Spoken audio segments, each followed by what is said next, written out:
Hello बच्चों, let's read the question. So the question we have is, in case of alkali metals, the covalent character decreases in the order. So इस question में क्या पूछा गया? इस question में ये बताना है जो अल्कली मेटल्स होते हैं उनका कोवेलेंट कैरेक्टर किस ऑर्डर में डिक्रीज करता है. Okay, so firstly basically covalent character alkali metals का कैसे होता है? ओके, जो अल्कली मेटल्स होते हैं it constitute lithium, sodium, potassium, rubidium and many other. Okay, these are alkali metals. और यहाँ पे हमारे पास जो हमें ऑर्डर बताया, this is with respect to this halogens. Okay, so हमें पता है जो फ्लोरीन होता है उसकी सबसे ज्यादा इलेक्ट्रोनेगेटिविटी होती है, after that chlorine, after that bromine होता है और उसके बाद आयोडीन की होती है. That mean iodine is the least electronegative among these halogens. Okay, जो हमारे पास मेटल और जब ये हेलोजन बॉन्ड बनाते हैं, ओके, अगर हमारे पास जो हेलोजन है, ठीक है, अगर हम सबसे पहले आयोडीन को लेते हैं तो ये हमारा बीच में एक इलेक्ट्रॉन पेयर होता है. जैसे जैसे ये हमारा चेंज होता जाता है, दैट इज जब हमारे पास मोस्ट इलेक्ट्रोनेगेटिव एटम आता है. ओके, मोस्ट इलेक्ट्रोनेगेटिव एटम आता है तो जो हमारे पास ये बॉन्ड होता है, इलेक्ट्रॉन बॉन्ड, ये हमारा हेलोजन की तरफ शिफ्ट हो जाता है. क्यों?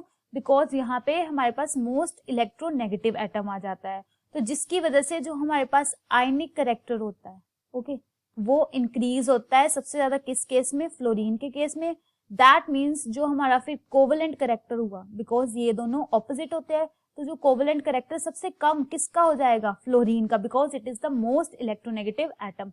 सो हम ये बोल सकते हैं कि अगर हमारे पास मेटल विद फ्लोरीन है, इसका सबसे लीस्ट कोवेलेंट कैरेक्टर होगा, उसके बाद metal with fluorine, after that metal with bromine and after that metal with iodine. That means जो हमारा मेटल आयोडीन के साथ होगा उसकी सबसे ज्यादा हमारी इलेक्ट्रोनेगेटिविटी होगी. ओके, सबसे ज्यादा कोवेलेंट कैरेक्टर होगा इसका, जो कि हमारा मेटल के साथ आयोडीन होगा, which is the least electronegative atom. Okay, so that means from the given options the correct option we have is option number C. Okay, so इसमें हमारे पास ऑर्डर क्या रहेगा? That will be metal with iodine will have the highest covalent character and fluorine की हमारी सबसे कम हो जाएगी. So this is the correct option. And अगर हम एक और रीजन ले तो हमारे पास ये भी हो सकता है कि जो कोवेलेंट कैरेक्टर होता है, ओके, ये हमारा ऑल्सो डिपेंड करता है साइज ऑफ एनायन के ऊपर. और हमारे पास यहाँ पे एनायन क्या आ जाएंगे? Halogen atoms. Okay, halogen atoms हमारे पास यहाँ पे एनायंस है, तो अगर हेलोजन का साइज बड़ा होगा तो उसकी पोलराइजेबिलिटी बड़ी होगी, तो इसकी वजह से उसका कोवेलेंट कैरेक्टर भी इंक्रीज होगा. Okay, I hope you understand it well. All the best.